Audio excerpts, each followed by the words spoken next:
Welcome to Keeping It Real, a podcast to inform our Dallas residents about the City of Dallas services, events, and initiatives.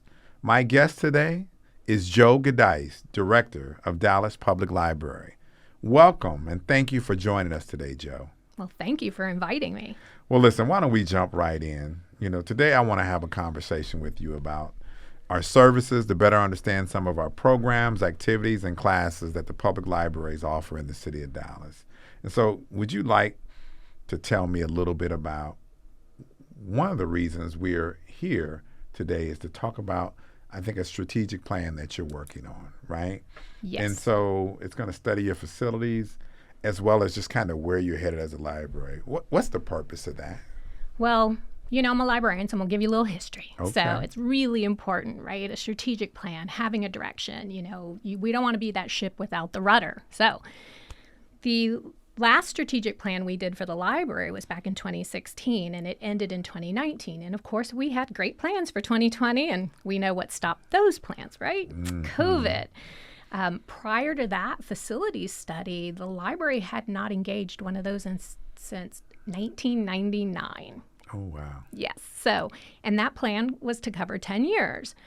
So, well, we both know that a lot has happened and changed in Dallas since 2000. I moved here in 2004.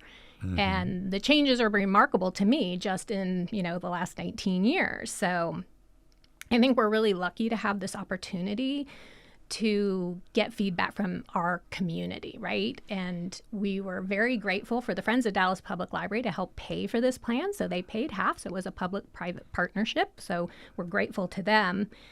But we really want to hear from our Dallas residents, right? We need to know, what do you want in your neighborhood? What do you want from the library? What do you need from us? So we will not create a cookie cutter program. That would be way easier for me, but I'm not going to do it because you know me, right? Right. No, right. That's not how we do it. That's true. We really, really, really want it to reflect the individual communities that we serve. So that's our goal with this strategic plan. Okay. Well, how are residents going to get involved in this? I mean, I think what are their avenues, I guess, to give you that information and insight? Right. So we'll be doing a lot of in-person meetings. So we'll put those out on the website and put those out on social media. But right now, the easiest way to share your opinion with us is through our community surveys. So the community survey is online at dallaslibrary.org, right on the front of the page, an easy find. Okay. And it takes about 10 minutes. So it's a little bit of a time investment.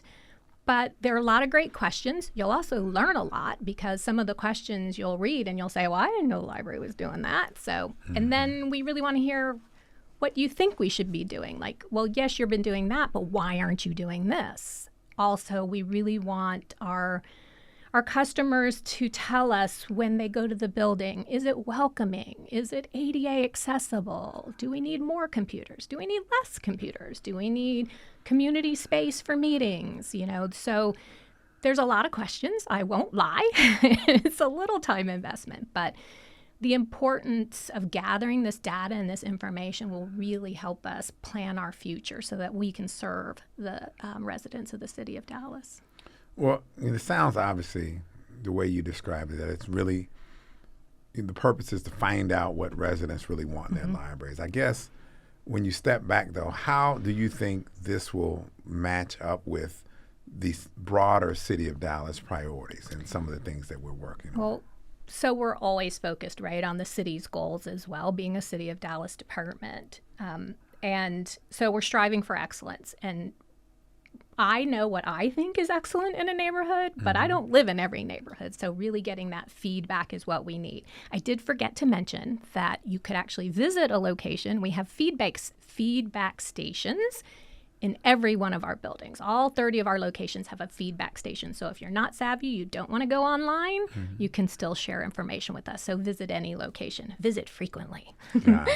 But, it's so our department is quality of life, right? So we are really putting our emphasis on really specific programs that will help Dallas residents have the best quality of life. So, from early childhood literacy, we have implemented reading ready play spaces in all of our locations. And you're thinking, What's that?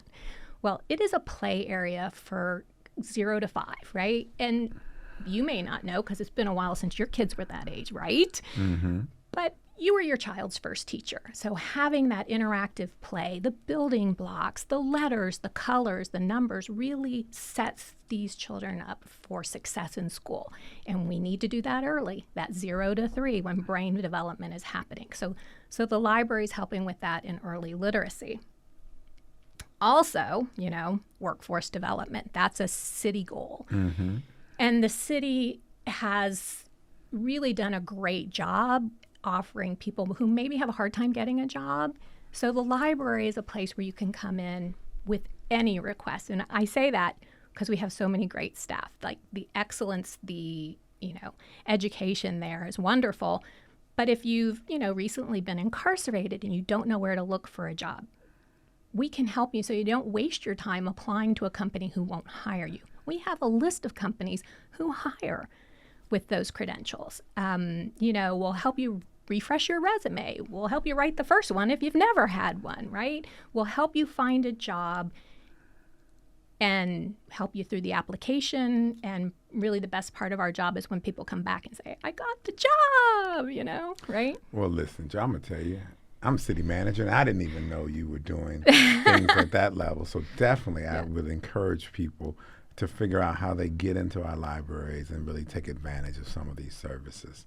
Speaking of that, as I just was thinking, libraries seem to be probably one of the best kept secrets in this community, right? And so for people who, are just arriving here to Dallas and they're familiar with systems in their own locations where they're coming from, talk to me about what you think our libraries have to offer and what are some of the more popular activities that people are actually taking advantage of or can't get enough of. Right. Well, this is my favorite subject, so stand by, right? So we're lucky. We are very lucky in the city of Dallas. We have 30 locations spread out around the 340 square miles. That is the great city of Dallas. And, we get to do so many fun things every day. And I agree, we are the best kept secret. People know they can come to the library and get a book, right? Mm-hmm. That's never going away, and we will always have books. Don't forget that. Right. But what else can you do? We are unique in the way that we have these 29 locations around the city. We also have a boutique library in North Park Center that is only for children. So that's something that Dallas was the first city library to do, to have a children's library in a mall, right? So we're setting the stage for everybody else to follow after us. So it's a great place to take your kids. And then at the J.R. Johnson Central Library, is 8 subject specialty floors. We have experts on each floor in the different topics. So if you want to research your family history, we have genealogy on the 8th floor, specialists from DNA research to all kinds of family history. You don't need to pay for it online. You can come and do it with us for free with expert help. We'll walk you through the whole process. Maybe you want to know, maybe you live in a historic home and you want to know who lived there in 1930. Well, you can do that on the 7th floor with our Dallas History and Archives staff. I just recently did that on my house. That's why I know. And also we have some amazing art at the Central Library. Not to mention that we do have the Declaration of Independence, a broadside copy on the 7th floor, and Shakespeare's first folio. I mean, to see a book in person that was printed in, 1563, that's just, it's amazing. So every floor has a different subject specialty, and I think that people are afraid to come downtown, and I would encourage you to come downtown. It's safe. We have free parking at the Central Library, which is unheard of downtown, but you can come visit us for 4 hours for free. And, do some pretty amazing things. Like one of the things Dallas did in the last year is we have a poet laureate. Mm-hmm. He's in our building on Tuesdays. You could bring your poetry to him, and he'll help you edit it, give you some criticism, help you down your creative way. So there's lots happening. But you asked me what the most popular activities are. So I think that probably coming up with the summer, I should mention Smart Summers. So our Smart Summer program, and SMART means science, math, art, reading, and technology. So that starts on June 3rd. And it is fun for the whole family. You know, when you think of summer reading, right? You always did summer reading as a kid. And this program is different because we've incorporated all of the math and the science, and we have books to match it, but it's also fun activities, and it's good for the entire family. There is even a reading program for adults with prizes, so you can, you know, take a trip back to your childhood, read a little bit, and get some fun prizes as well. So, you know, there's so much to do. You can learn a new hobby. I failed home ec. That's the only class I ever failed in high school. But if I wanted to learn to sew now, which I don't, I could do that on the fourth floor of the Central Library, as well as a few branches. We actually take that program on the road. We're doing it at our Vickery Park branch. We have music classes for free. We teach guitar, violin, cello, bass, keyboard, and ukulele. Okay. You know, some fun stuff that's coming up this summer. We're doing a true crime day at the Central Library. And I'm a little worried that people are so excited and actually come to these because people, you know, worries me that they're interested in true crime. But you could spend the day with us. We have authors from Texas coming. You will be able to solve a crime. And we're weaving a little media literacy into that. So we hide the educational element, meaning that we're going to, while you're doing that, we're going to teach you that, you know, don't believe everything you read. You need to check the source to make sure it's valid. So we're doing some education along with the fun. So if you need a new hobby, come see us. Okay, listen, I'm gonna tell you, your excitement about the things that you're doing at the library, I think, is infectious, and so I appreciate you and what you've been doing for us, especially with the folk, the men and women that work for you. I know they're committed and dedicated. I had a chance to speak with them a few months ago, and I think you did something really exciting for them. So I wanted to thank you for that. Sure. Let's talk about something that I think you raised it just a little bit in your conversation about people and their concerns about coming downtown to the library, right? I think there's something that our library's been doing differently and really take a driver's seat in when it comes to the climate for what's going on downtown, particularly with our people who are experiencing homelessness. Right. Which I think some people, whether at branches, but probably more in people's eyesight, is what's going on at the Central Library and what goes on across the city with people experiencing homelessness. Talk a little bit about what y'all have done and how you welcome, I think, people who are experiencing homelessness to take part in things that are at the library, as well as helping them try to stand up and do some of the things that I think so many people take for granted and think that it's easy. But just talk a little bit about what you've done here that has probably really set the bar for some other libraries that are experiencing the same kind of challenges. So that is really close to my heart. What I'm pretty passionate about it, and I'll tell you the first misstep I took. So when I first became the Central Library Administrator, way before I was director, I looked out the window. I saw the people queuing up to come in. First of all, I assumed they were mostly homeless. Wasn't true, but a good number of them were. And I looked to my colleague and I said, you know what? We really need to amp our adult education. We need GED classes. We can help them get a high school diploma. We're going to save the world, right? They'll get a job. So we went outside to talk to them. And the first person I spoke to said, Joe, I have a master's degree. I can teach that class for you if you'd like. And he was experiencing homelessness. So it was a little bit of a reality check for me. So we had to take a step back. And what we did was not remarkable, but we sat down and listened to them. So, you know, the same thing we want to do with the strategic plan, we did with our customers at the Central Library, those experiencing homelessness. So we started a program called Coffee and Conversation. Really simple, right? Make a big pot of coffee, get some cookies, sit down and actually have a conversation, get to know these human beings that are in our buildings. So throughout these conversations, we found out that, you know, they're bored. And, you know, and this was 6 years ago, so we've made huge strides since then. So we have created programs. So when they come into our building, they're engaging. They're taking poetry classes. They're taking the music classes alongside homeschool students, and it's all a big happy family. We're training the staff to actually have tough conversations. If you come in especially during the summer, and maybe you have an odor, we are going to have that tough conversation with you, but we're going to approach it from, here are the resources where you can go get clean clothes and take a shower because we want you to come back tomorrow, right? You're welcome here. And that's really what we were striving for. So how could we stop all of the problems we were having? Because we were having problems years ago. We're not having those problems anymore. We changed our code of conduct. We took the word no off of all of our signs and added respect and kindness and made it very simple for people to get along together. So there's a clear expectation. We want you to behave. We want you to be here. We welcome you. But there's an expectation. We're going to respect you, and we want you to respect us. And I think that goes a long way when you're dealing with a population that is experiencing homelessness. People don't look them in the eye. They aren't interested in their story. And that was the first step we took with the staff. We literally rode the elevators at opening, and we just talked to people because you're trapped in an elevator. You got to talk to me. Mm-hmm. People probably hate it when they get on the elevator with me. I'm like, hi, how are you? Right. And you're like, I just want to get to the 6th floor. Don't talk to me, lady. Listen.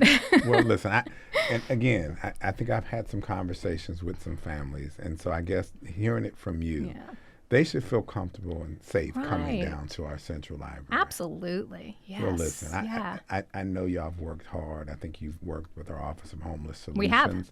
And Downtown Dallas Inc. and others really try to figure out how we, again, make people feel comfortable, not just downtown, but at our library. Right. And it's one of the most valuable pieces of property that we own, not just for the building and its construct, but what's on the inside of it as it relates to the stories it can tell. So. And we're not doing social services, I want to be clear. Yes. We are, and I know we have a place called The Bridge, but I consider us the bridge to social services. Right. So that's what we're trying to do. We're every day connecting the customers with resources, just like job help, but it's different kind of help. Got it. And that's what we're focused on. Got it. Well, listen, I appreciate it. I know y'all worked hard. I know we've had our conversations about it. So, it's the last question I've got for you. And can you share a little bit more about what you're doing around some of our new arrivals, people who are coming from other countries that come to our city? And what kind of services are you offering, and what can you share, particularly around, I think, the enhanced library card I think we just rolled out? So, yes, we've been doing that for about 6 months now, and thank you for funding that. We were going to do it as a pilot, and you said, heck no, it's a great idea. Let's do it everywhere with the support of the council. So we're grateful for that. This really is, of course, the library does. We do citizenship classes, and we do all of that, the English language learning to help people, become citizens of our country. One of the problems we found, and it was a kind of a blessing from COVID, if a blessing could come from COVID, is that we found out people needed a photo ID to get a vaccine. And many of our customers didn't have a photo ID. So we simply, we reached out to the library community first. There were only 2 libraries in Texas doing it, San Antonio and San Marcos. So we talked to our partners and found out we could do it, relatively inexpensively. And we basically created this enhanced library card. What is that? It is a library card with your photo on it, your name, address, and date of birth. And we're working together with the Welcoming Communities and Immigrant Affairs Office right now to get it widely accepted. So it's not a federal ID. You can't go to the airport with it and travel, but it's an alternate method or a step to getting a full ID. So at least it has your photo on it and it matches who you are. And so it's just a stepping stone on the road to getting a more permanent ID. So I just think that, it's something that you need. Even some department stores require a photo ID to make a return. So it just helps those down the road a little bit who may be in that pocket of life where they don't have an ID.